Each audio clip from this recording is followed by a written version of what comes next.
Committee of the Whole is called back to order. Unfortunately, we don't have a quorum. It is 1 o'clock. We will come back to order when we have a quorum. I thank Senator Roy for being here this afternoon. We will be back. We'll stay on recess until we get a quorum.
Committee hall is called back to order. We do have a quorum. Madam Speaker, you have the floor. You have 10 minutes, ma'am. No, he said he won't. He'll be here for the second round. Susan Mossy, Mr. Chair. Thank you to Mr. Byrne and Mr. Carlson for being here, and for OFB for the work that you've done on this budget. So the budget overall looks like the governor asked for about $48 million over fiscal year 2024, and then OFB came in with $43 million on top of that, on top of the governor's budget request, so about 90-some million above 2024. And then today we've got an additional request for 10 million, plus other things that we've talked about already. I guess if I could ask, what changed since the governor's request until OFB's projection that we were able to come up with $43 million more? Is it just the excess revenues that we've been seeing, or are there additional factors? OFB will answer that question. Director? Yes, Speaker. Just bear in mind, when the executive budget was submitted to OFB, it was submitted back in January 31st of this year. Since then, a lot of things have occurred, things that kind of like developed over the last 6-7 months, and that was not included in the budget for whatever reason. To that also was that the adjustments we made in the revenues was also to include actual figures that have occurred over the last 6-7 months, which of course provided a little bit more room for us to negotiate what we felt, I guess at the time back in January, was something that we could adjust moving forward, and which we did. Some of the items that are being requested now are, of course, items that were not part of the executive budget, but are now being requested that it be included in the budget. So the increase you see on the OFB side, which is about $46 million, is to address those concerns that were not part of the executive budget.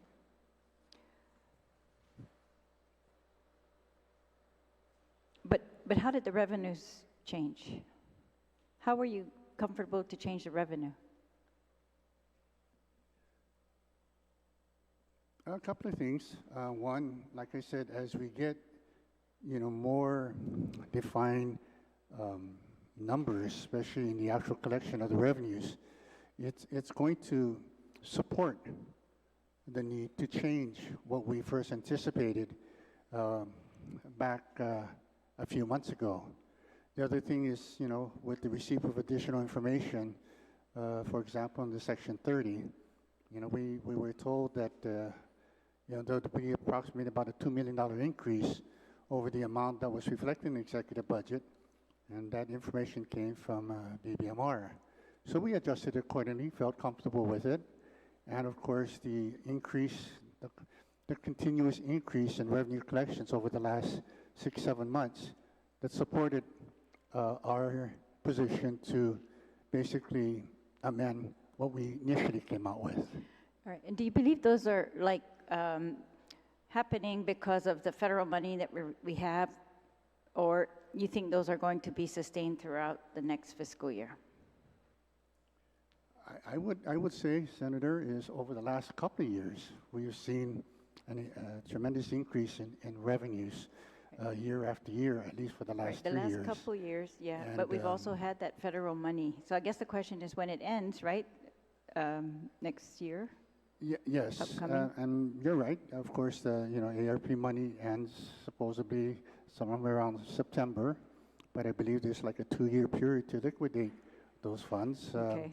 There is a possibility that there could be a continuation authorization to use those funds, I don't know at this point, but there's so many variables that can happen that can still support basically a growth in revenue collections over the next year. All right. So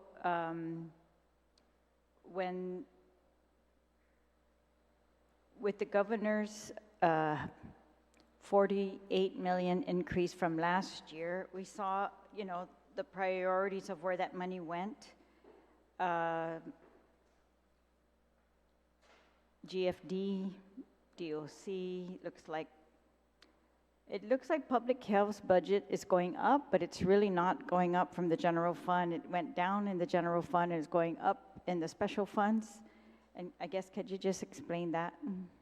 We're going to rely on federal funds for public health versus general funds I think it's a significant decrease.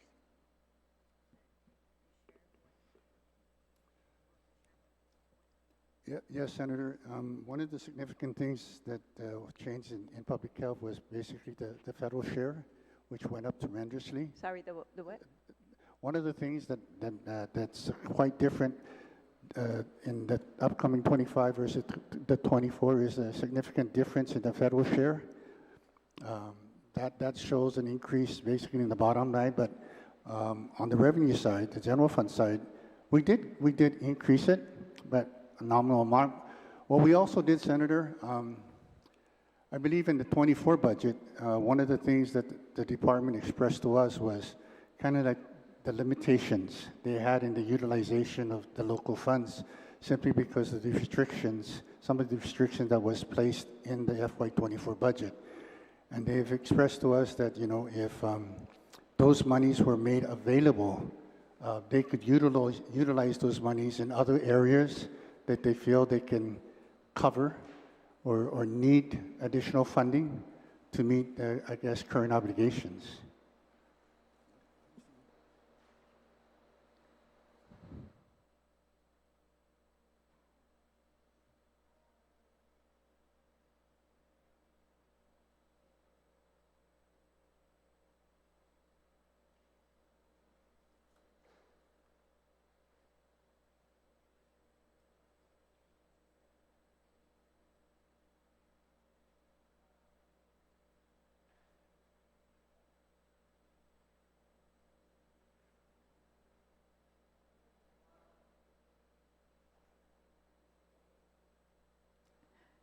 Okay. Yeah. All right. I thought you were looking for something. All right. So I'm glad that the liquid fuels tax abatement was included in this bill. I know I had introduced a bill back in May, I think, asking that that be reduced using excess 24 revenues for the upcoming fiscal year.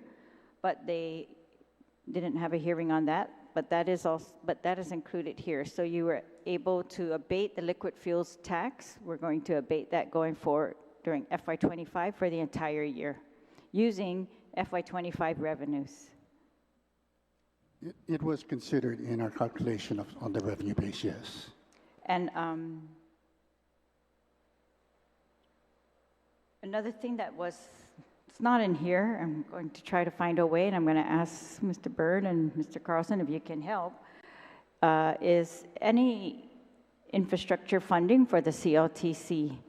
I think they have opportunity right now to get some residential leases out, which they haven't done in years, and if we can match USDA funding and give them this money up front, then they might be able to do this for at least 166 lots and maybe more going forward. For that, they need a minimum of 9 to 10 million. But I think the return will be huge because we'll be bringing infrastructure out to areas where they can then decrease the size of the lots because of sewer. Can I ask what happened to the rainy day fund that was set aside during fiscal year 2024? Is it still there with the balance? Yes, Madam Speaker. In fact, I can find the piece of paper. I'll give you the exact number that it was on Friday.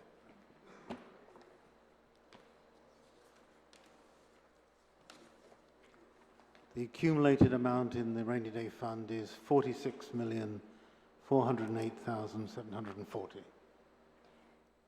All right, and so does that include FY24 and FY23? Yes. Okay, and do you think we need to set aside this much in FY25 as well? The GFOA recommendation is 6 months' worth of expenditures, which would be, based upon what we're looking at now, somewhere around 450 million. So we're a long way from that. I know that's an ideal, but I think, and certainly it's been the case when we've been talking to rating agencies, they very much like the idea that we're putting money into rainy day fund. Okay, so how much will we be putting in according to this formula in FY25?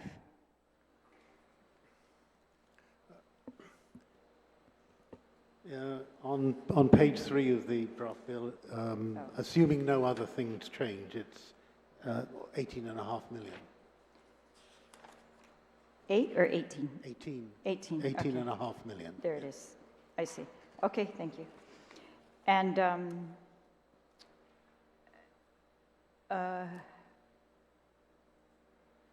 on page 8, it talks about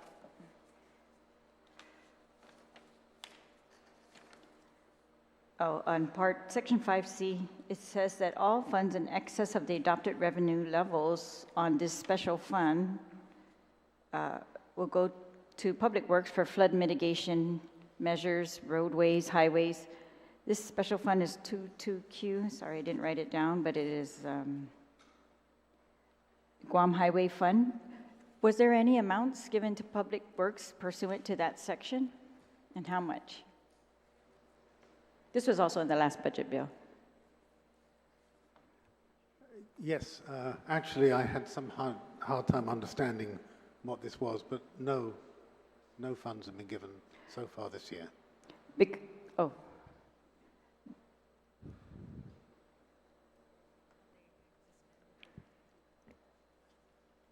I'm going to assume, because they suspended liquid fuel taxes, there's no excess that was collected in the fund. And that's why I believe it may not have been remitted. All right. Is that a fact that there is no excess? I'm assuming, because right now I don't have basically the final numbers to determine that. Are there, Mr. Carlson, is there excess liquid highway fund? I will agree with Mr. Guerrero, because we are subsidizing the Guam Highway Fund with general fund. It appears that there won't be. I know, but according to your CRER, is it tracking excess or not?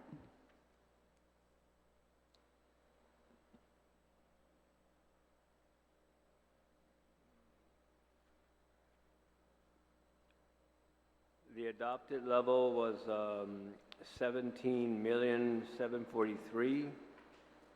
That's running short, but when you throw in the general fund relief of 7.8 million, it brings the revised total to a positive 3.3. But I would again agree that the highway fund isn't generating the excess. It's the general fund infusion that is. It's the what? General fund infusion. Into the highway fund? All right. So according to this, will there be any money given to public works for this flood mitigation? Edward? She's asking, will any money go to that section that you said? Like that 3 million? Sorry, in which year? Well, yeah, both. 24. Well, 25 we'll have to see Right. what turns out. 24, as Mr. Carlson says, there isn't a surplus. There's actually a deficit before the general fund subsidy. Okay. And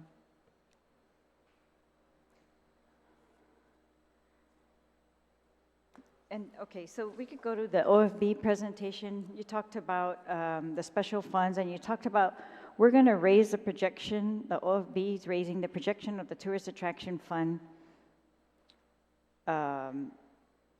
almost 10 million more than last year.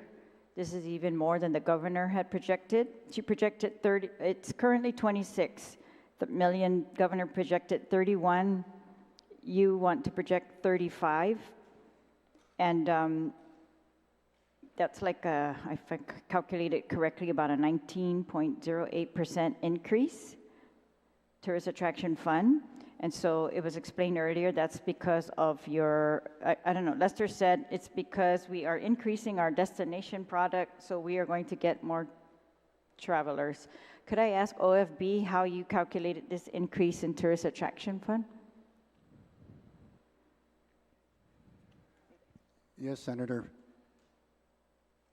If you look at the current, what, like you mentioned, what was appropriate in FY2025 was 26 million. If you look at the current tracking right now, it's about 32, 33 million. Okay, So that's it's- current. Yeah, so it's kind of safe to say we have a couple of more, 3 more months to go. And at the collection rate that we are experiencing, I think it's somewhat feasible to say that we should get up to be about the 35 million mark. Okay, great. So then I looked at the customs projections that you made, and you increased those as well, and similar reasons, I guess, increased travelers. But their percentage increase is less than the tourist attraction fund increase. There's only about 14%, so I'm wondering, should that be more for the customs? I know it's user fees, right? In the case of customs, Senator, remember that the custom generates their fees through passenger fees. Right. Whereas the TAF is basically charged against room rates, which is a lot higher than the passenger fee. The amount will be higher, but the percentage, based on the same number of passengers?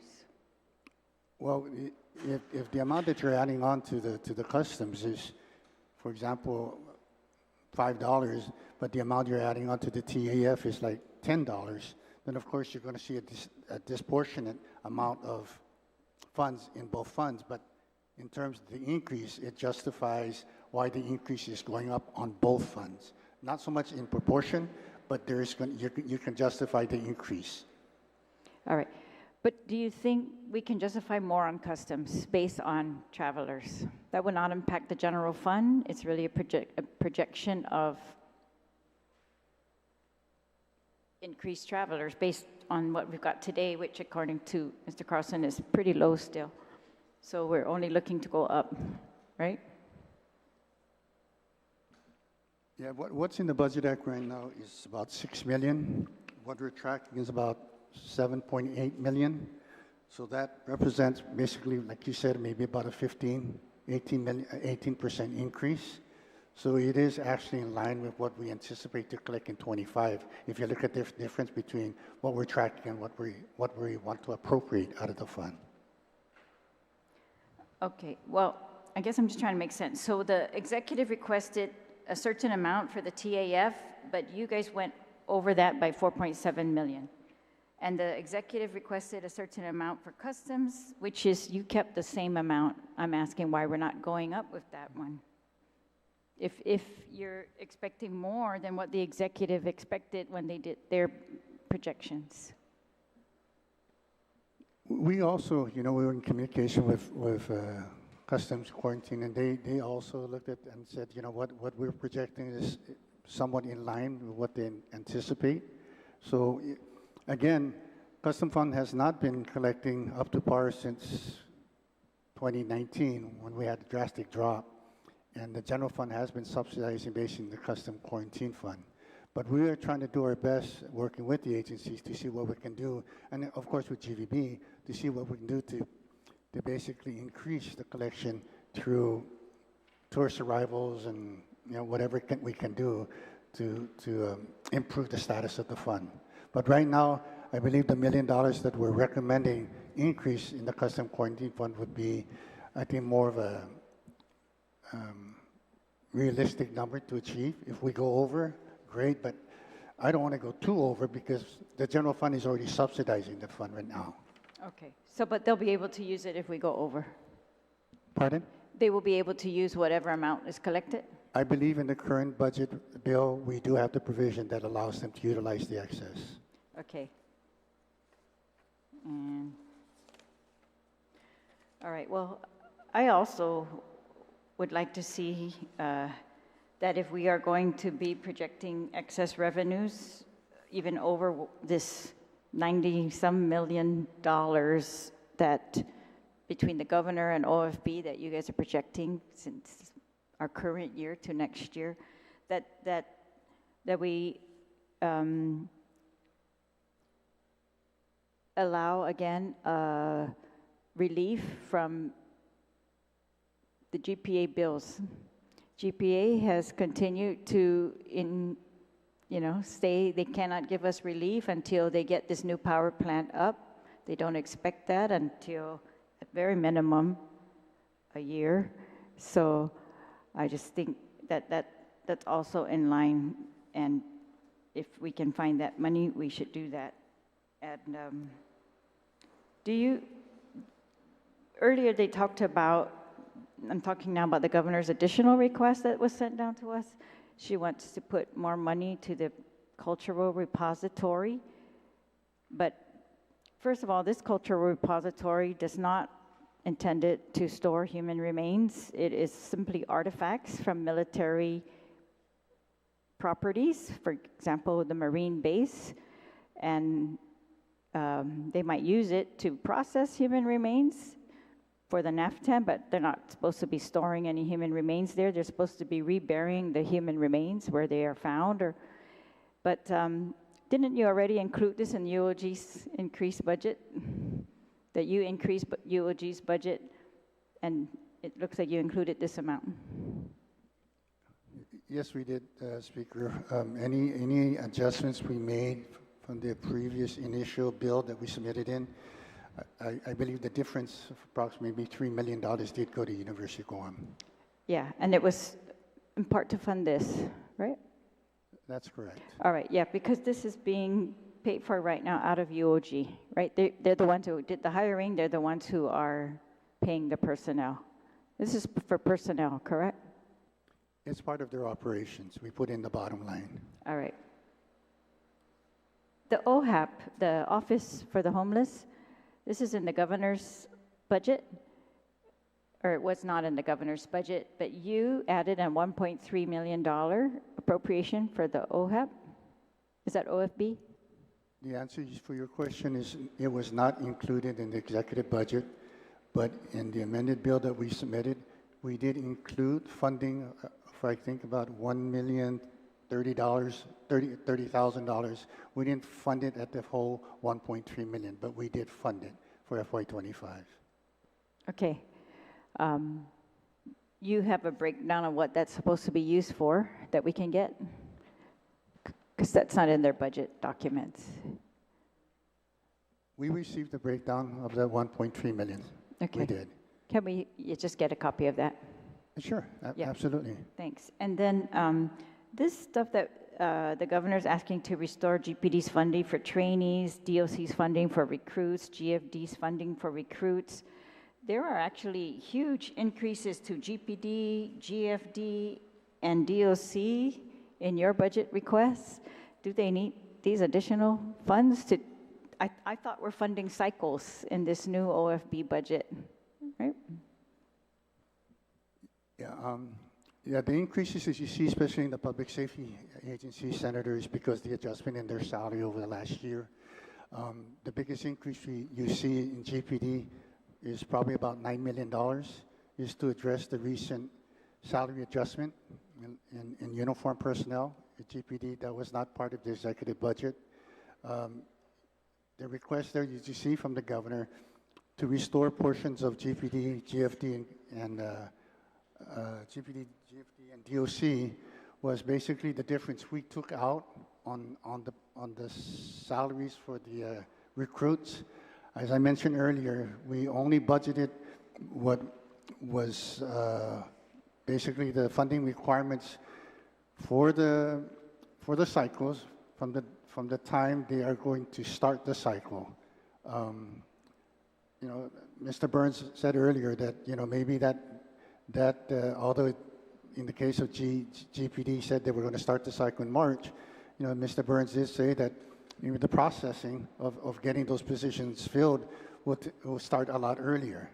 But we were just thinking that you normally don't start paying these guys until they're actually on board, either as a recruit or going through the cycle, or some sort of way to recognize that these guys are actually on board. But from what we were told by the agencies as to when they were going to start their cycles, we made the appropriate adjustments in the salary of those positions and budgeted only for the remaining cycle for the fiscal year. Okay, can you just tell us how much is cycles versus current employees amount for GFD and GPD? I know, Mr. Chair, and DOC, just those three. How much of this is new cycles? Okay, and that'll be the last because Yes, your time's up. I understand. You can provide that answer if you can. If you're asking for the specific amount per each cycle, how much? Know how many cycles are being funded versus just existing personnel? I believe right now in FY24, there are currently cycles going on for each agency, which I believe will be completed in FY25. In FY25, each one of those agencies will be running one additional cycle in FY25. Plus one. Plus the one that graduated in FY25 plus the one. One more? No. The one that's going to graduate, that's the cycle now in 24, that will I believe graduate in 25, and then they're going to start another cycle in 25. Ms. Masi. You're welcome. Thank you. Thank you. Senator Perry, do you have any questions for the panel? Yes, thank you, Mr. Chair, and good afternoon to the panel. I think there were a lot of good questions asked already, but if I can just get clarification. So it seems to me there's, for the past couple years, there's been an excess of collections than what was projected. And so if you can maybe go through, at least go back 3 years, and if you can, reiterate what was projected and what was collected, so we can, I can get a handle of, trends, potential trends.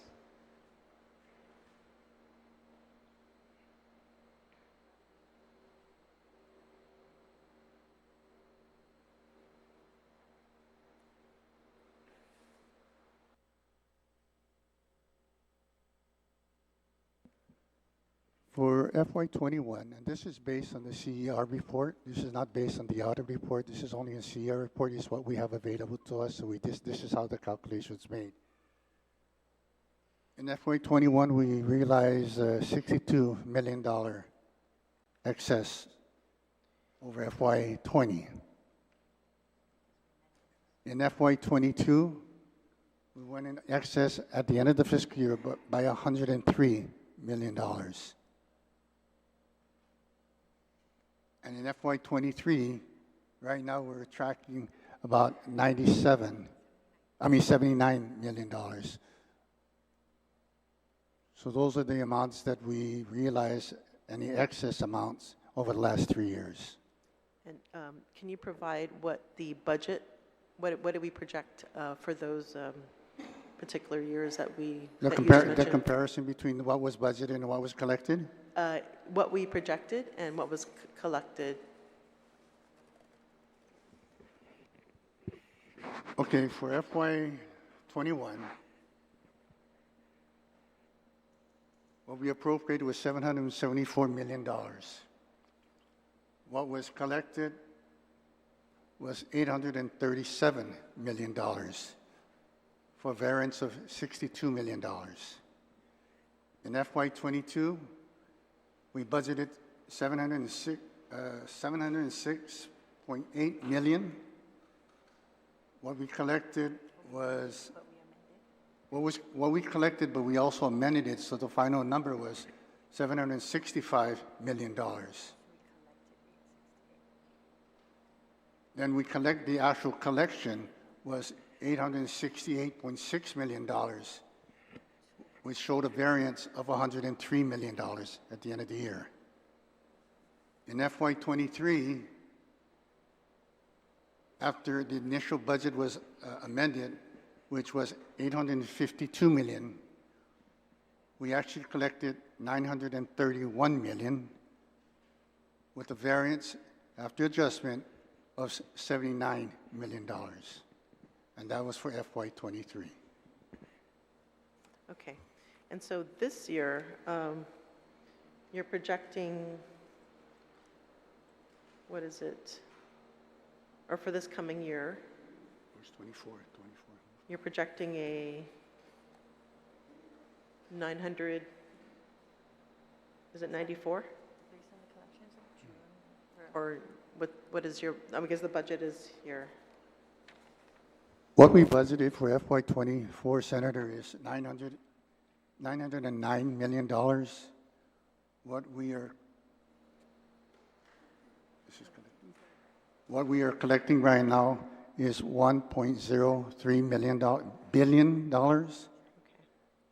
and that's based on tracking.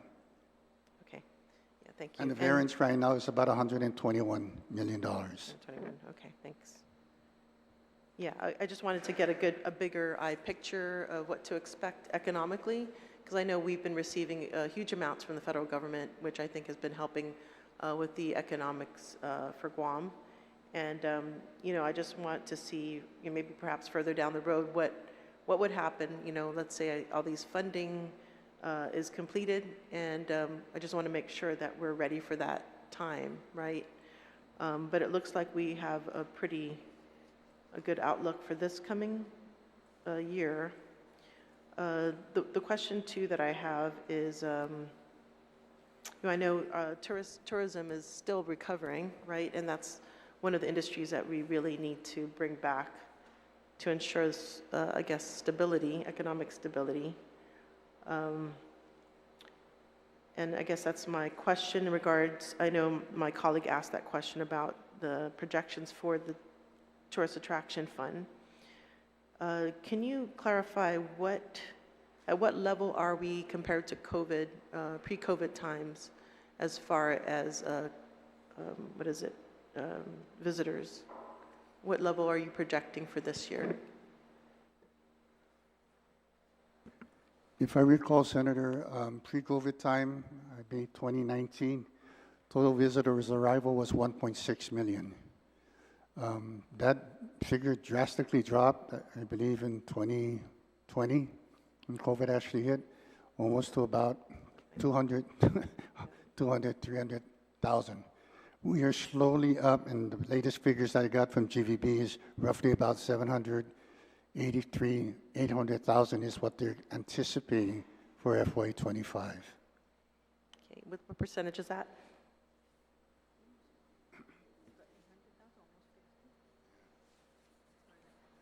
And the 800,000, Senator, is half of the 1.6 so million. 50%. So, Okay. All right. The other thing I've noticed too is, obviously you're pretty close. I mean, considering the numbers between OFB and BBMR, but I'm just kind of curious, some of the differences, which I think should be pretty close or closer, or maybe if not identical. For instance, the earned income tax credit portion and the child tax credit, additional child tax credit. So I'm just wondering, why isn't it closer considering these are reimbursements from the federal government? So how did each of you arrive at those numbers? Maybe starting with BBMR. Thank you, Senator. First of all, they're advances, not reimbursements.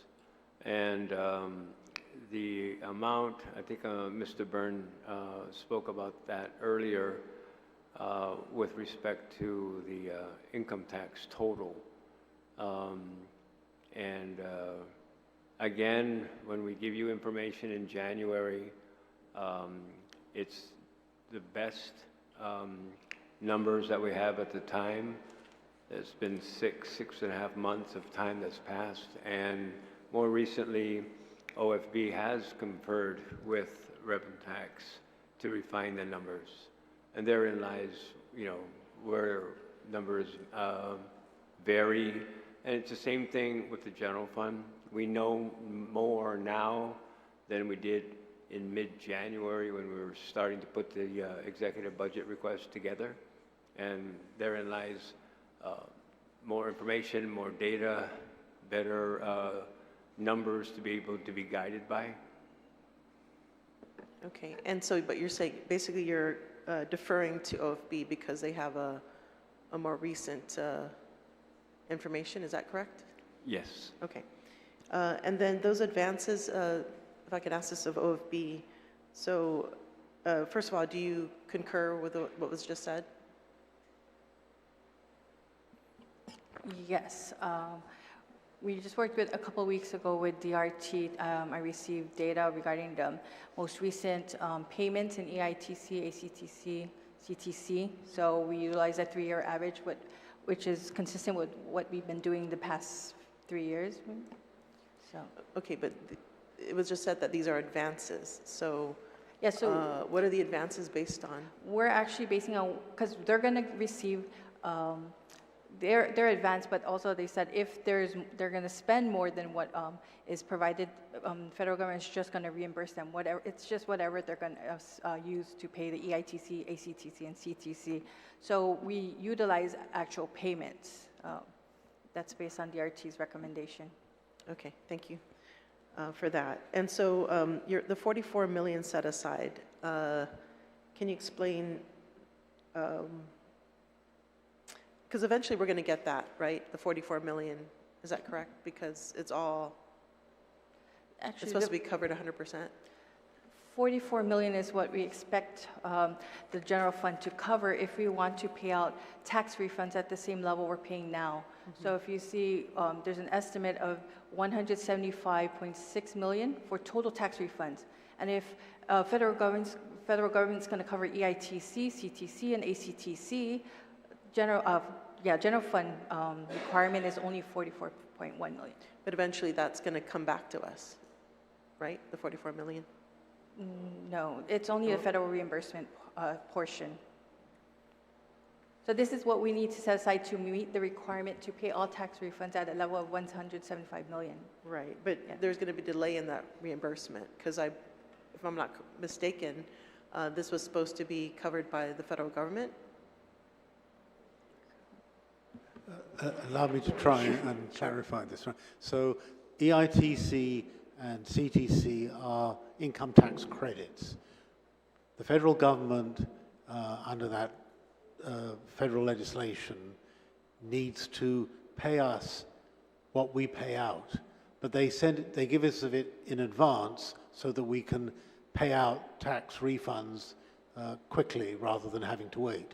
The difference is what we have to make up from our own local funds, and generally that's just the difference between what taxpayers pay in estimated payments or withholdings and their final tax liability when they file their tax returns. Okay, but according to federal law, they were supposed to, it was a federal mandate, and so I believe that when a recent law was passed that they were going to now foot the bill. Is that correct? Only for the tax credits, not the difference in payments.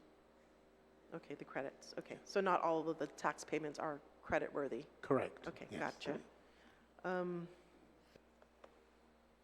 Okay, the other thing is the federal grants and aid. So I noticed that a lot of agencies get federal grants, but they're not all listed in the budget. Can you explain the reason for that? The only thing, Senator, we show in the actual budget portion is those grants that require matching funding, whether it be general fund, special fund, or any type of local funding. That's where we show it. If you look in the actual executive budget, you will see under the federal program inventory, supposedly all the federal programs that departments and agencies actually administer under their purview. But we don't normally show that in the budget simply because it is not it does not affect the appropriation side. Okay, thank you. And then regards to economic development. So according to your presentation, there's, what is it? 1% of the budget is for economic development at a cost of $7,692,530. Can you just clarify where is this money going to and what kind of projects are we talking about for economic development?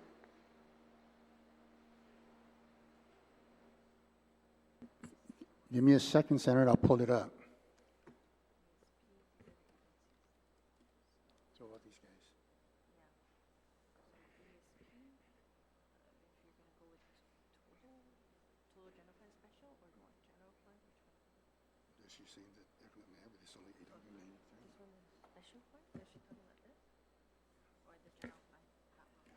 Senator, are you referring to on the special funds, or are you referring to the general fund?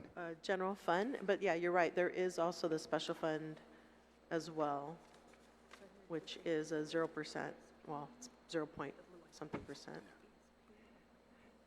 But these are all the agencies,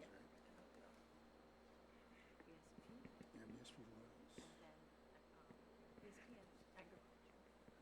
The agencies that would fall under economic development is Bureau of Planning and Statistics and Department of Agriculture.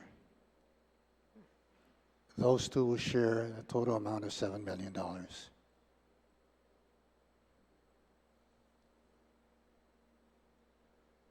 And do we have a listing of projects that pertains to economic development from those agencies?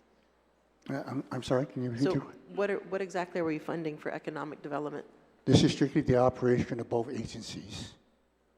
Personnel, equipment, capital outlay, supplies, everything that normally the department operates annually on for both of those agencies. Okay, how's that, can you probably clarify how the type of development that we are expecting?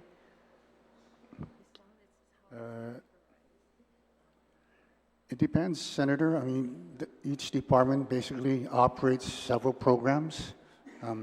I think its totality, to some degree, it would have related to economic development. I'm not too sure specifically by program. I mean, I could pull out the budget and look, but right now, I won't be able to answer your question. But I can if you give me time to go look. Yeah, maybe not at this time, but yeah, on recess. But yeah, I guess that's a concern for me if we're saying it's economic development, but we can't say what type of development is going to come from it. So yeah, I don't know what your criteria was to be able to Yeah, Senator, segregate just for your information, the categorizing of these departments basically have been situated in the Budget Act for as long as I can remember. Their placement under this category has been, I guess, in the history. I mean, if we go back and have to revise and revisit and see whether or not this is the proper place to put these departments, then that's something I guess both, I guess, the administration, maybe the legislature may want to tackle. But for now, that's the way they've been categorized over the last 20, 30 years. Okay, yeah, we'll definitely want to. I think that we need to revisit this to have more intention about what we want to achieve with economic development. You know, if we're putting money in a budget towards it and categorizing it as such. So yeah, I could definitely see more. Let me let the Director of Bureau of Budget give you more insight on that. Thank you, Mr. Guerrero. And Senator, under the category of economic development, the following agencies are listed. Bureau of Statistics and Plans, and the Department of Agriculture. Those two agencies constitute the generalization of economic development in, as Mr. Guerrero mentioned, ever since. Okay, yeah, I think we can do better in regards to, you know, what is it we want to achieve with these, this section of economic development, but that's maybe a conversation we can have at another time.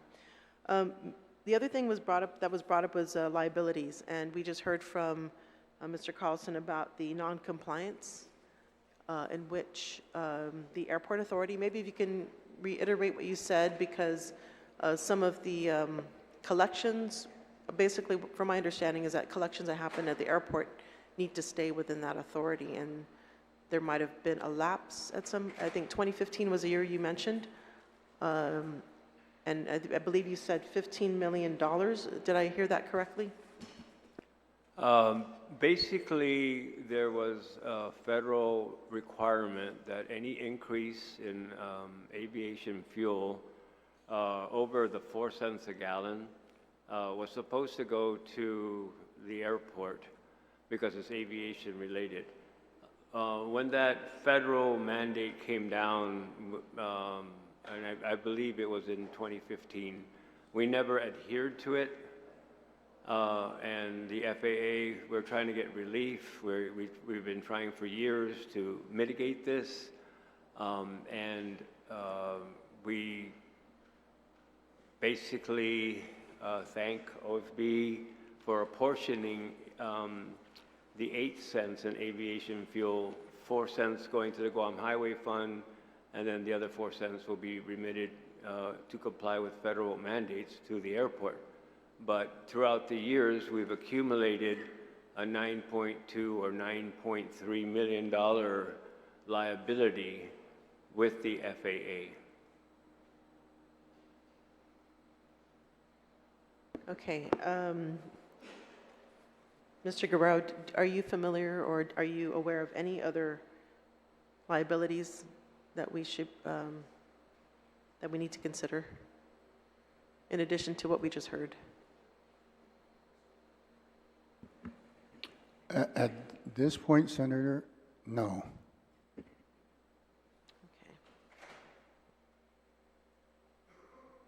Okay. Just going back to the Tourist Attraction Fund, so the amount that was projected at 35 million, what level of tourists are we, did you base that number on?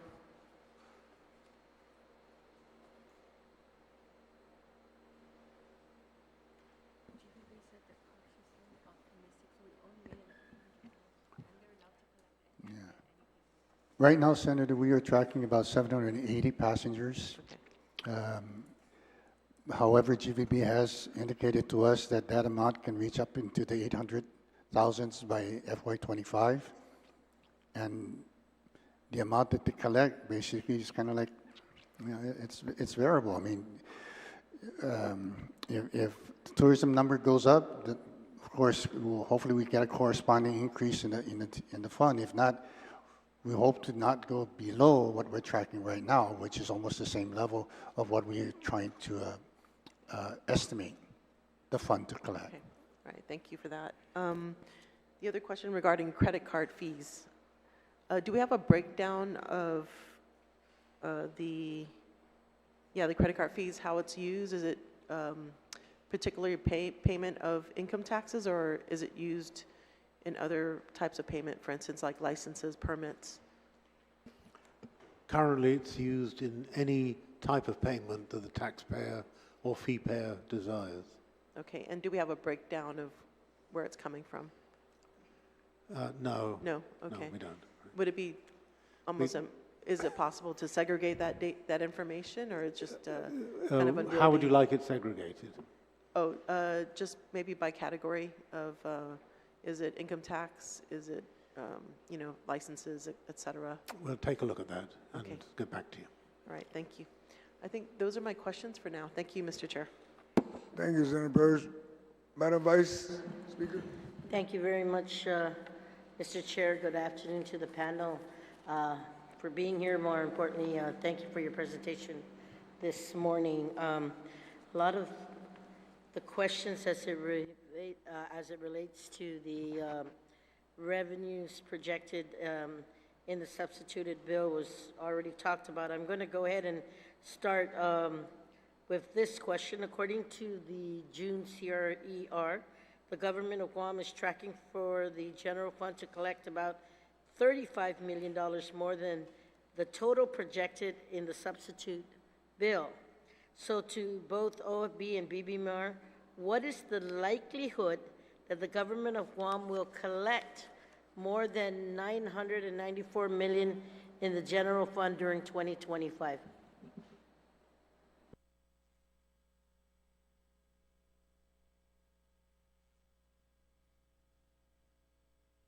Both?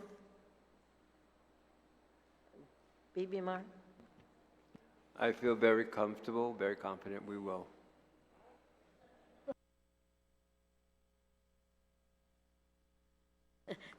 So you believe that, and you're very comfortable with that would happen to you, or Well, the number you cited, Senator, is 1 million over what OAB is recommending, and I know definitely ditto what Mr. Carlson said. I'm pretty confident that we will collect the 994 million as requested. And then some. The million more for the 195, yes. So according to the latest CRE report posted on your website, the general fund in the current fiscal year collected more than $1.03 billion from October to June. To BBMR, I know you covered this, but just want to reiterate, what is the latest figure for the unobligated excess general fund revenue for fiscal year 24, subtracting enacted laws and special fund subsidies?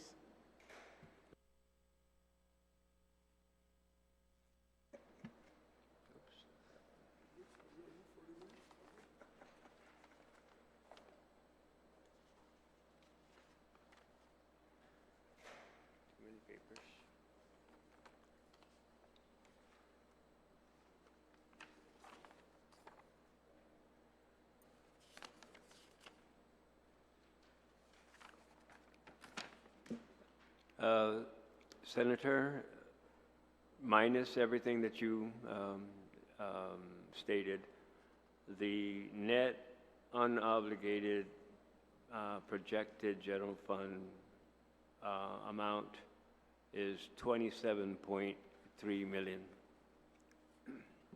Thank you. And while the BBMR, while the CRER often uses actual collections at the end of the year projection, how many more excess revenues do you project we will collect in the general fund from July through September?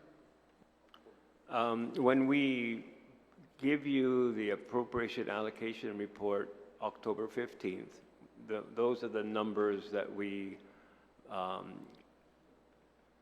expect to receive, and those numbers are reflected here. So to actual, when you go back to June, those numbers are solid. That's cash actually collected. So July, August, and September, we have numbers similar to, it's depicted pretty well in the special revenue fund report, because you can actually see by special revenue fund category what the actual collection was, and then we have projected. So that, again, is something that we give to you October 15th. Similarly, if you look at the CRER, we give you the monthly collection, and then we juxtapose it against the same time last fiscal year. But then on page 2, we give you the adopted revenues allocated for the month, and then the actual collections for the month. So if we're using the June report, we were $10.9 million better than what we anticipated for the month of June.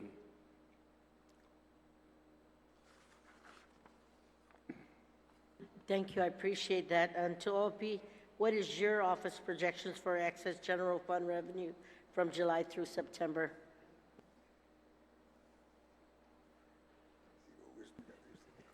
Based on the tracking, and of course we get our tracking, the information that's provided in the CRE report, I believe the amount that we're looking at is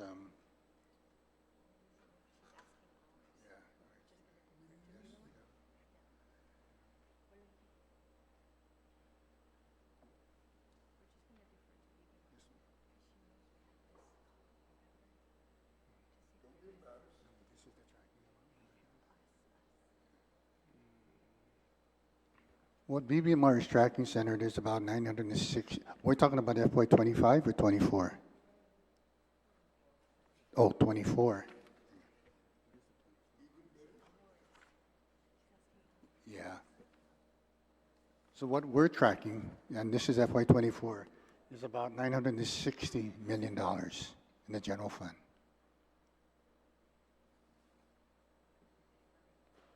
Thank you.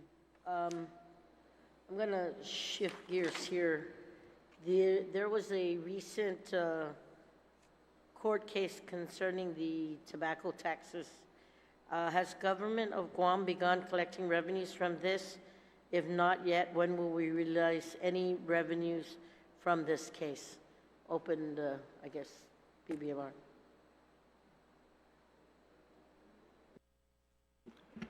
If it's a settlement case, I mean, I personally don't know, but the opioid settlement case, the funds are with the AG. I'm not sure if this is a similar circumstance where the settlement money is something he's utilizing. I'm just guessing, but I don't have any personal knowledge of it. No, Vice Speaker, I'm not. If it were a significant amount, though, I'm sure my staff would have advised me, but I'm not aware of any settlement beyond what Mr. Carlson referred to. Okay. While tourism is taking a downturn, there's no doubt that the Department of Defense has filled the empty rooms in Tumon and keeping the lights on and our economic engine churning. So what can you share about how the military is helping keep Tumon alive, and have you had conversations with the Department of Transportation on their anticipated force posture, and if there is an anticipated growth for residential personnel? Thank you. Again, during the Special Economic Service meeting, I'm sure the folks at OFB have the presentation that Mr. Hiles did. It was extremely detailed. It was very upbeat. He has in that presentation all those questions that you're posing, expected labor requirements in the coming years are definitely going to be rising.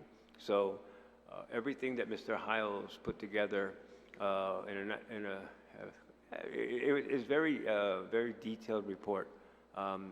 Gave me, along with what I'm seeing when I go out, the confidence that this is going to be a sustained period of growth. So on a point of information, Mr. Chair, so I don't get timed, do they have any documentation that can be submitted for our purview based on those meetings? You said you had a detailed report from Hiles. Yeah, if you're talking about the SCS meeting, those documents that were provided, I believe they're available. I'll see if my office can avail you those documents, but I'm sure they are available. Thank you.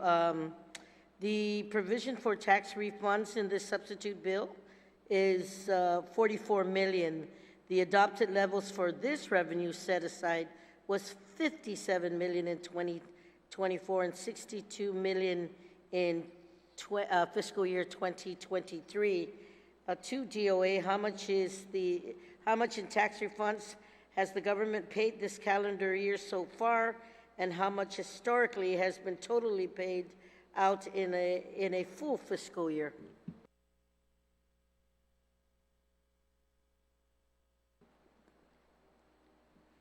Mr. Chair, I'll repeat that question if I don't get timed. If he needs me to repeat that question, I don't want to get timed. Yes, please. Thank you. How much in tax? So the provision for tax refunds in the substitute bill is $44 million. The adopted levels for this revenue set aside was at $57 million in fiscal year 24 and $62 million in fiscal year 23. How much in tax refunds has the government paid this calendar year so far, and how much historically has been the total paid out in a full fiscal year? Vice Speaker, are you talking gross? The gross tax refund? Because that's the number that we would record.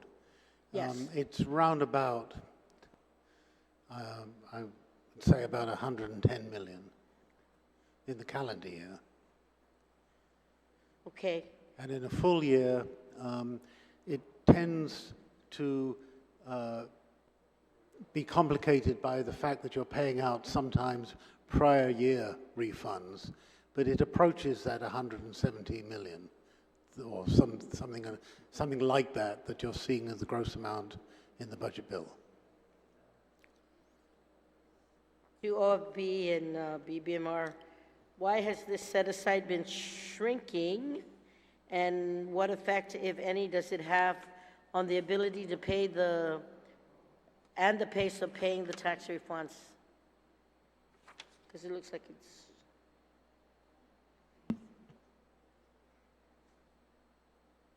Right. Was 62 in 2023, 44 in... Yes, I thank OFB for providing the slide number 4 that shows FY24, FY25 executive budget requests, and the FY25 level in the substitute bill before you. It breaks down the local requirement and shows you who the EITC recipients are in dollar amounts, and those that avail to the child tax credit and the additional child tax credit. And that, by and large, is the majority of our tax refund liabilities, and thankfully now those funds come from the federal government. The local portion that we're talking about is for people like yourself, like me, who pay income taxes. So we don't get a refund. We actually have to pay at the end of the year. So this is the local amount for average working people who overpay through payroll deductions biweekly, file their taxes, and are due a refund. So that's a totally different category of people. Well, I think so. So for me, like, in other words, is it a true statement to say that no matter what we set aside for tax refunds, all refunds will be paid and will be paid in accordance with the court order that established a 6-month time period to pay tax refunds? Yes, in fact, we're paying tax refunds with generally within 4 to 6 weeks of filing. So we're matching or exceeding the court order by a considerable amount. Okay, so if this set aside is historically under what the government of Guam actually pays in refunds, yet all refunds owed to our people have been paid in less than 6 months, what is the bare minimum set aside you feel is necessary to comply with the court order? And I ask this because lowering this set aside has a corresponding effect on the amount available in the general fund to appropriate. And we have been using this way to unlock revenue for our agencies. Even though we know government of Guam will be paying more than $44 million, we are setting aside in the next fiscal year.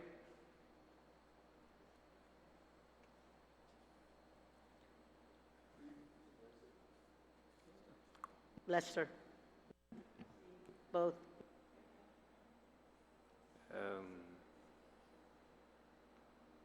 I mean, cumulatively, you have the money. Yeah, I'll try. It's a kind of composite question you're asked. I'll try and answer each element on it. It's an estimate. We don't know until people actually pay in what they're actually going to get refunded. But you know, somewhere between, historically, somewhere between 30 and 60 million for the local element of tax refunds sounds about right. I don't know that we've actually analyzed it in that way, but that sounds about right to me.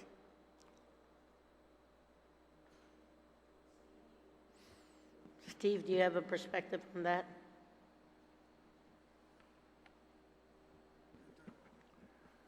Madam Speaker, if I just throw in 2 cents. I believe the last couple of years, I don't think the administration has had a problem paying out the refunds. As a matter of fact, over the last year or two, they've actually improved the time lapse to get the refunds paid. And like Mr. Burns says, although the law does quote anywhere from 4 to 6 months before these refunds are to be paid, I believe they're down to 2 to 3 weeks. 4 to 6 weeks is what I said. 4 to 6 weeks. Yeah, so, you know, the administration is doing a good job getting the refunds out. What we are setting aside for the refunds in gross amounts is around about 155, 175 for the last 3 or 4 years. And it has been sufficient, to my knowledge, to have these refunds paid. So although, and again, this year, we are setting aside, yes, 175 million to make sure that that is done in a proper and more efficient manner. But, so my take is if we're paying less, we can, and the set-asides are more, wouldn't we be able to release the tension on the set-asides and put more into the general fund so that we can appropriate? And I know we've been really, I guess, conservative and putting more into the set-aside when we could be putting it more into general fund, so GF, so that we can appropriate. If I can start, and perhaps Mr. Guerrero will finish. Yes, clearly, the smaller the amount of the local element of the tax refunds is required, the more that flows back into the general fund. But based upon what Mr. Guerrero has just been saying and what I've been saying, you know, the historic figures that we've been talking about kind of give a reasonable backing to the numbers that you're looking at in the budget. If they were very different, I think both of us would say so. But I think, you know, as I say, somewhere between 30 and 60 million is not a bad estimate. It's really hard to be accurate here because there are a number of factors that determine what the refunds actually are. But I certainly don't have any difficulty with these figures that Mr. Guerrero produced in his budget bill. Thank you. Anything, or you're okay? I'm okay with it, Senator, and if you take notice in the bill is that we did actually reduce the amount of general fund going for FY2025 by almost 10 million. So that freed up 10 million that we can use elsewhere in the government of Guam. Thank you. There is a 2% general fund reserve of about 18.4 million included in the substituted bill. So my question is to DOA or BBMR, how much cash is in the rainy day fund currently? And how essential is it, in your opinion, to set aside this 18.4 million pot of money in this upcoming fiscal year? By Speaker, if I can reiterate what I said to the Speaker, there's 46.4 million currently in the rainy day fund as of last Friday. As to its advisability of keeping a rainy day fund and adding to it, my response was that the Government Finance Officers Association's recommendation is that governments keep 6 months' worth of expenses in a rainy day fund. That would be somewhere around about 450 million in our case. So if you use that recommendation, and that may seem to be a difficult recommendation to actually achieve, but if you use that recommendation, we've got a way to go. Certainly, as I also mentioned, that rating agencies like to see money sitting in rainy day funds, and that certainly helps our credit rating. We were very lucky, certainly with respect to Typhoon Mawar, that we really didn't have to tap into the rainy day fund in any way at all. But had we had to, it's certainly comforting that it's there. And you know, a rainy day fund, by its definition, is there to help defray expenses that you can't possibly forecast. I guess then would the allotment reserves accomplish the fiscal controls and protections that we aim to implement through this 2% GF general fund reserve? And here's my thought. I ask because while I know the revenues are growing, There are still many agencies in the government that are asking us senators for more investments into their operations, like literally funding the vacancies that are there in the agency. So I'd like to ask what either of your perspective is on this, both of you.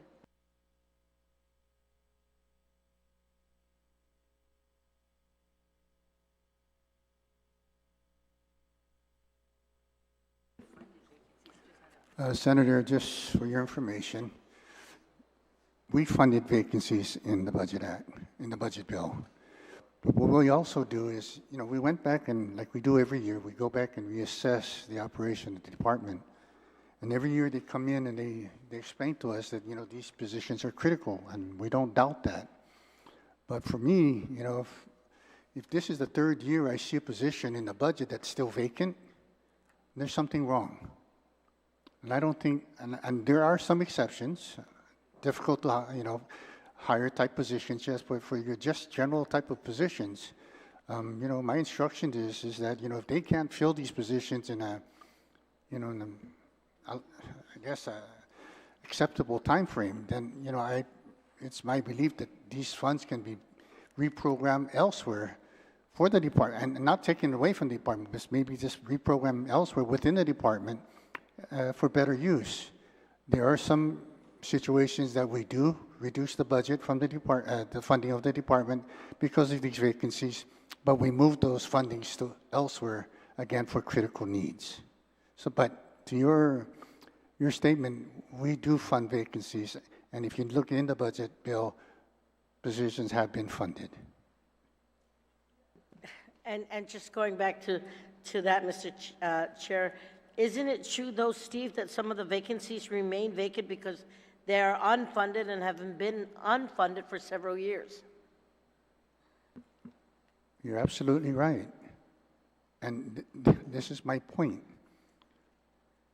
A department can list down 50 vacant positions and not show any dollar amount to those positions.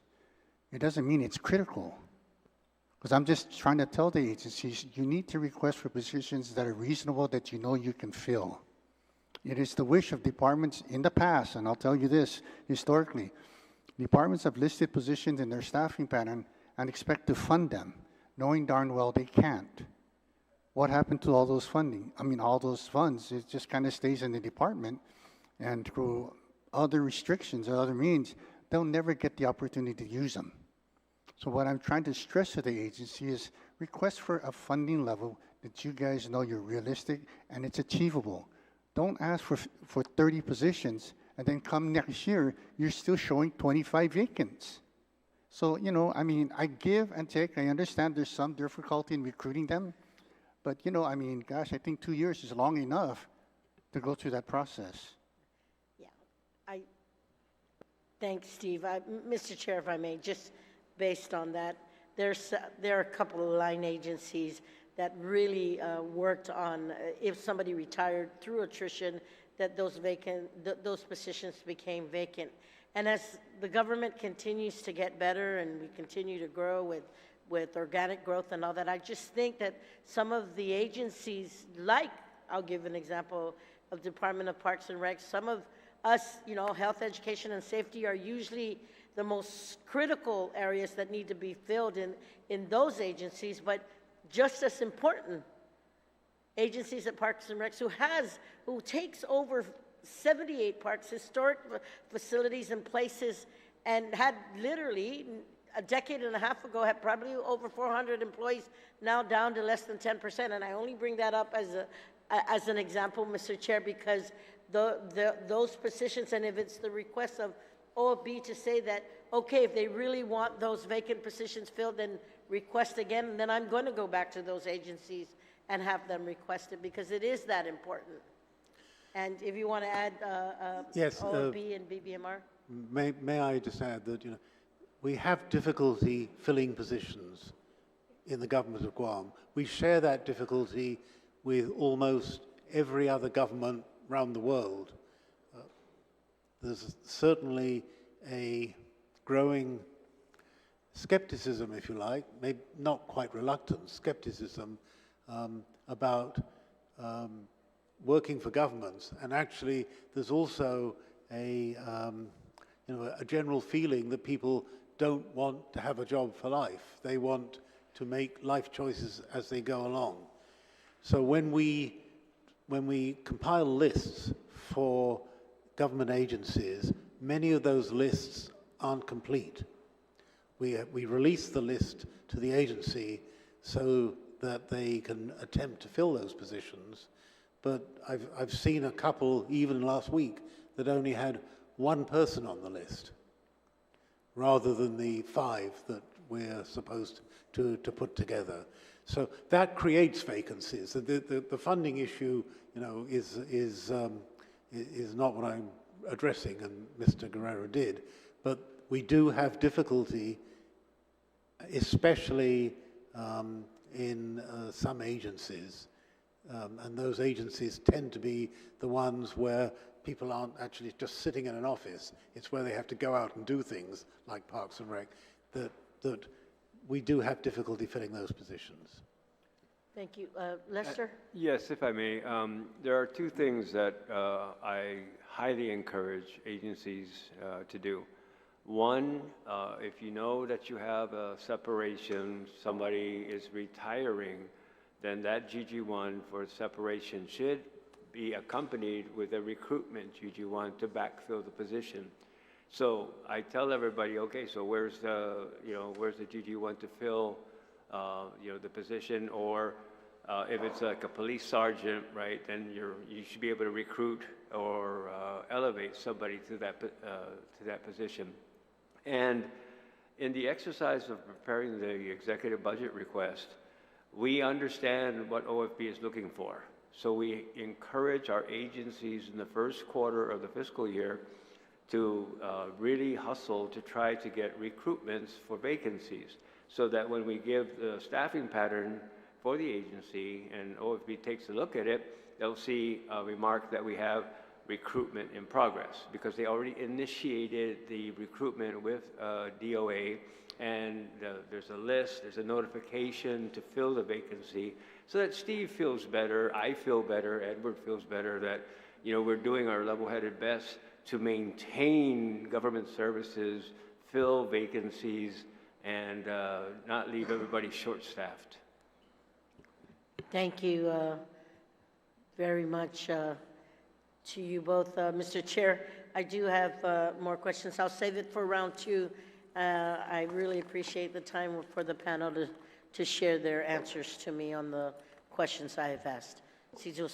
All right, thank you very much. Senator Brown, do you have any questions for the panel? Half a day, Mr. Chairman. Good afternoon, and good afternoon to our panel here.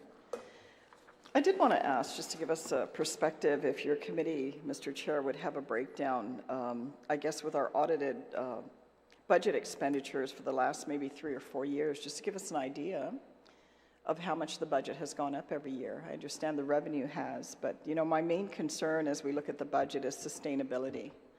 And this legislature, as well as the previous legislatures, had the luxury of appropriating substantial amounts of money that the government of Guam has never received before.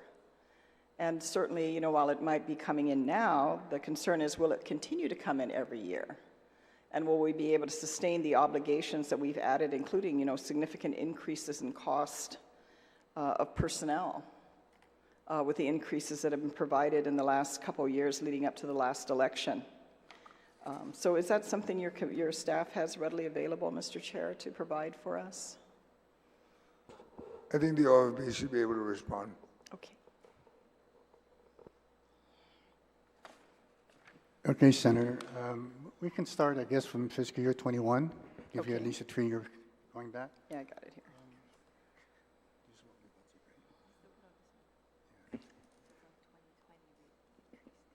Yeah, so from 2020 to 2021, we increased the budget by 28.9 million. Decreased the budget by 28.9 mil. Then from 21 to 22, we reduced the budget again by 67.8 mil. In 2023, we actually increased the budget by 44.9 million. And in 24, current budget based on current law, and what has been passed to date is 56.9 million. So are you saying with all these additional revenues that we have received, does this also include all the unintended additional revenues, as we call them, additional revenues that we're getting every quarter that we're all of a sudden finding out that we have? Does this figure include this? That is a safe assumption, yes, Senator. So are we saying that the budget for this past 2024 is probably less than what we had in 2022? Because you're saying that 67.8 million was less that year. Oh, if you're talking about each year, I mean, in terms of how much each year grew, yes, you can say that. So we're saying it's pretty much the same? It doesn't make sense. I mean, if we're having all these unprecedented revenues, because I've never been in a legislature as I have the last two, where we are just, appropriating left, right, up and down, and all around. Okay, but then just be clear. The increase from 2020 to 2021 was a negative. No, yes, you did. You said minus 28.9 million. Yes. And then 2021 to 2022, 67.8 million minus. Yes, And then 2023, it's a plus of 44.9 million. that's correct. And then we're currently at 56.9 million. That's correct. But when you said it's less than? Your first 2 years, yes, you said it was minus, yes. Only because remember. But I'm those- trying to determine, and because we've done all these additional appropriations, we've obviously added significant costs to, just personnel and just the increments and just the natural flow from every year, the insurance, the same things that we see every year go up. Yes. Are you telling me that pretty much the budget what was the budget in 2022? Not just what you added or subtracted, but what was the annual budget expenditure for that year? Oh, expenditures? Yeah, at the end of the day, I want to know how much did it cost to run the government of Guam for each fiscal year? Just to get us an idea of where we're at. Yeah, I don't have the actual expenditures for the year. We're only taking the adopted appropriation levels that was made in the budget, and let's compare that with the adopted levels of the previous year. If we're talking about actual expenditures, I don't have that at the moment. I'm sure I can get it. I'm just going to need time.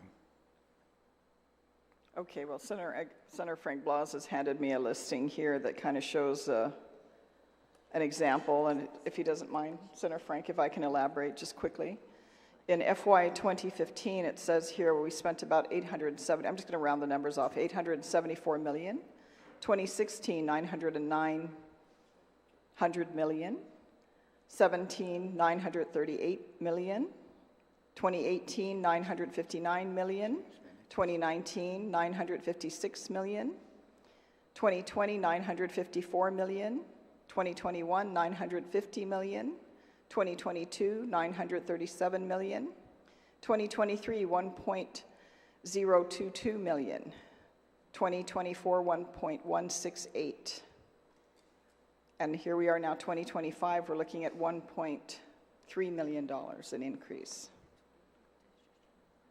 So I wanted to ask, in doing these projections, I understand looking at the revenue amounts coming in, but what do you anticipate in terms of our sustainability for these increases? Because, if you're talking as recently as 2020 and 2021, we had these minus, we decreased the amount. And I'm assuming because it's based on revenue, and then all of a sudden the pandemic came and we had all this money coming in. What are we anticipating? And where is the increase primarily coming? Is it from the buildup? Where is additional revenue now that we see the funds from the pandemic dying down, the typhoon dying down? Where are we now with what we're looking at? Where is money primarily coming from that we're seeing the increases? All these unanticipated revenues we've been getting. Based on the CRE report, major categories that we're seeing significant increases even beyond what we've actually anticipated is withholding, individual, corporate, and withholding. The other major categories also was the BBT, and those are the four major areas that we have seen significant increases over the last couple of years. And with the BPT, with those increases, do we know primarily what part of the industries it's coming from? Because we see a lot of, certainly with our tourism industry, we're nowhere near where we were before the pandemic. I mean, we go down there and you see a lot of commercial businesses that have actually retail businesses that have shut down. So is it primarily from military contractors? Where is all this additional revenue coming from? We can get the listing from Department of Revenue Taxation on how they categorize the collection of these revenues. I don't have that with me, but I know to some degree they do have a breakdown that will indicate basically the monthly collection they collect within each categories. And is there any other contributing factor with regards to, I mean, you did elaborate on several other points. Do you think there's any other sources of where this revenue is coming from? The other main sources that we collect in the government of Guam, of course, is the Section 30, okay?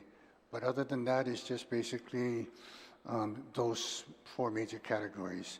In the BBT, a lot of it, I think, is coming from the retail. I honestly believe that with all this construction going on, both military and local, there is a significant increase in the retail side, even on paying the construction costs. On the withholding side, that's also very surprising because despite what we know out there that, you know, businesses are trying to employ people. I mean, you go to a restaurant, you see it all over, you know, we're hiring. You go to the fast food store, we're hiring. And it just gives you the appearance that people are not working. But yet, on the withholding side, we're seeing a tremendous increase in collection. What I also would like to note is that the increase in the withholding can also be attributed to the increase in government salary. The government salary has grown up in the last couple of years. We have grown, I believe, government salary over, gosh, 120 million. So that alone, taking withholding, is a significant amount to add to the collection of the previous year, because it wasn't there the previous year. So moving forward, not only does it become fixed costs for the salaries, but it's a fixed revenue source for the government. So you're estimating the cost of government just in terms of personnel increases $120 million that we've added? I'm just off my head. I'm thinking of Okay. all the 22%, the law enforcement, the nurses, you know, the legal. That's a significant amount. And I'm just, right off the cuff of my head, I'm thinking it's over 100 million. Have we looked, and maybe the administration can answer, have we looked at how long we anticipate for this?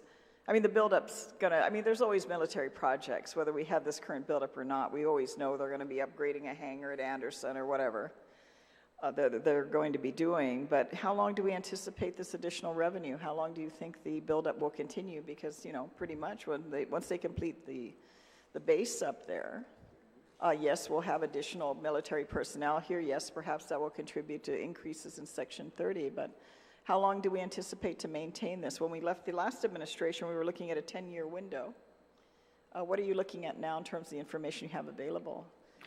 Senator Brown, again, Gary Hiles' report, which I'm sure OFB will make available to the body, really does give you the details on the anticipated length and amount of money that is going to be put into military construction.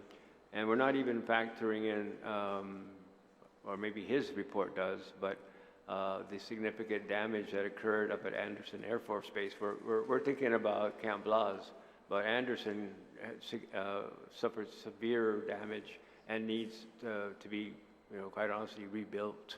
So that's another project in and of itself. But I encourage everybody to get a hold of that report. Very well done, very detailed, eye-opener, confidence maker from my perspective. And it does give you a sense, a good sense, because how well it was done, of how long and how broad it is that we're looking at. Well, I'm sure you've had your discussions. How long will you anticipate perhaps that we can continue to see this stream of revenue? Because, you know, at some point, unless we're going to continue on, Star Wars is next here that they're going to be building up. Because again, my concern is sustainability. We've added on a lot of additional obligations to the government that we did not have before. And can we sustain it over a period of time? Are we going to be able to do that, or are we just going to roll the dice every year and hope that we can make it? I believe, Senator, that we're still ascending.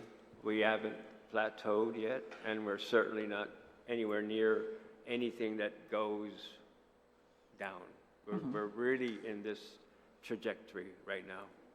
And with regards to the current revenue collection here of $1.3 billion dollars that we're looking at of revenue, which I'm assuming this legislature and the administration be happy to spend.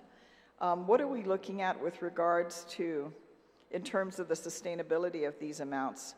Now, the reason I bring this up is because we're here every month or two and we get the next, financial report. We end up finding, hey, we got another 15 million, 20 million, 30, again, unprecedented amounts that we're not used to dealing with.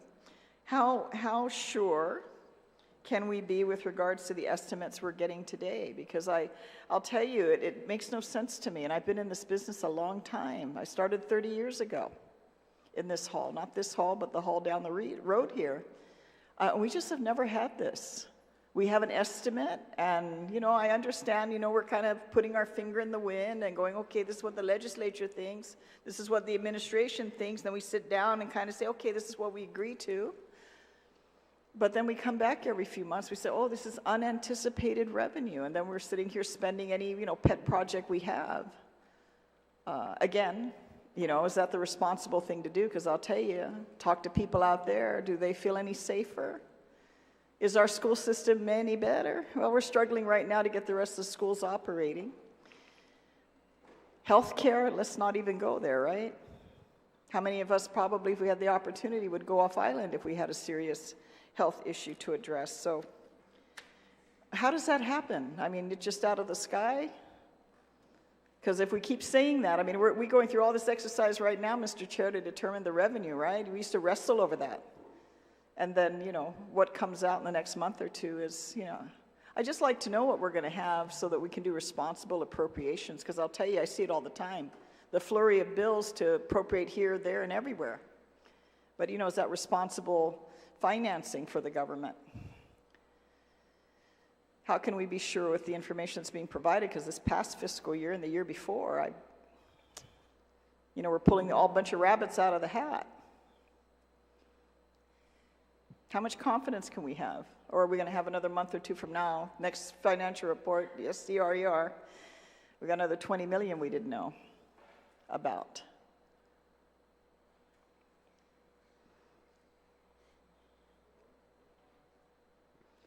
Senator Brown, going back to the June CRER, we actually show you on page